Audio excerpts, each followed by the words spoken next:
after you've done all of that, there's still some more things you have to do. Of course, you have to find a way to get your bike back to where you live or to somewhere, to the impound or something, so that it's not left on the side of the road. Sometimes you'll have to call a wrecker, and unfortunately the wrecker doesn't have a way of really standing your bike up on the back of a truck and then strapping it down and everything. If it's wrecked bad enough, they're probably just going to lay it on its side and drag it up the bed of the trailer. Be wary of this, because if I'm not mistaken, many towing companies have that sort of liability insurance where if something happens to your vehicle while they're towing it up the ramp or whatever, they're not responsible for it. That's part of the reason why you sign your bike, or you sign a piece of paper when they pick it up. It's sort of like a signing your rights over, as if it were. But you get your bike taken away. Maybe it's at your residence or anything else like that. For instance, I was able to ride mine back. I had to go to work, so I turned on my bike, let it run for a while. No engine light, oil light, or anything came on. No fluids were leaking. I got very lucky, and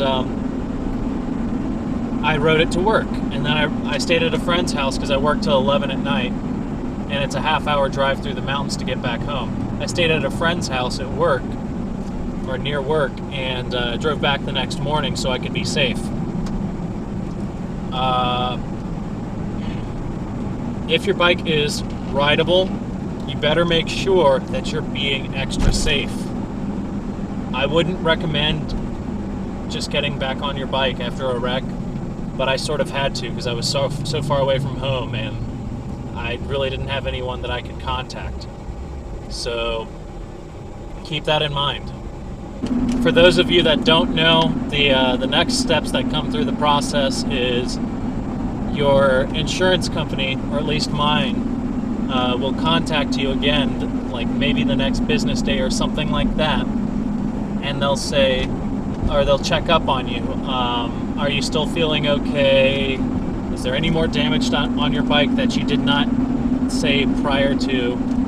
And also, they, like with mine, they verified my my address and stuff like that, so that they could get a claims adjuster to go to the correct place. Because right now, the address that's listed as my home address is not where I live, because I live in college right now.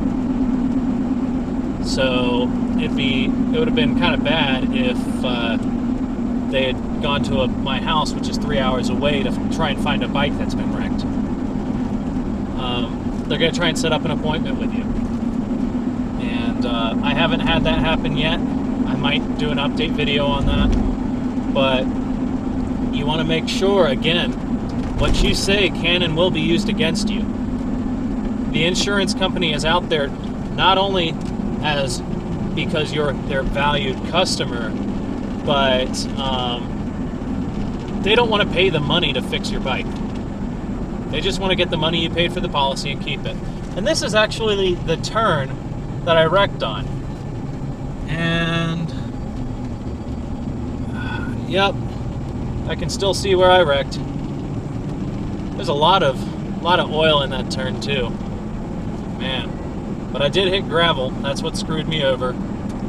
Yeah, be careful what you say to the claims adjuster, because their company wants them to listen for specific keywords that violate your contract. Basically, it's a contract that you filled out for your insurance.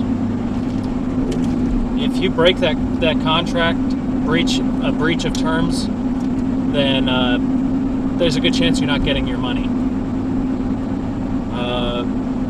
So please be careful with that. And I don't really have a whole lot more. I am not an expert in this sort of thing. This is actually the first wreck I've ever been a part of. I've been driving my truck 5 or 6 years now. And of course, a month into riding my motorcycle, I've wrecked. I've always considered myself to be a sensible person when it comes to driving, but it can happen to anyone. big thing I learned from this, you think you know everything because you've watched the YouTube videos. You know every little detail about the Ninja 300 or the Ninja 650, the CBR 600 you want, the any bike that you're trying to get. It may be your first bike, maybe your next bike, whatever. You think you know everything about it, when in all reality, you really don't. There's no substitution for experience. There's practical knowledge, and then there's experience. It's like saying, I can tell you how easy it is to drift, but I don't know how to do it.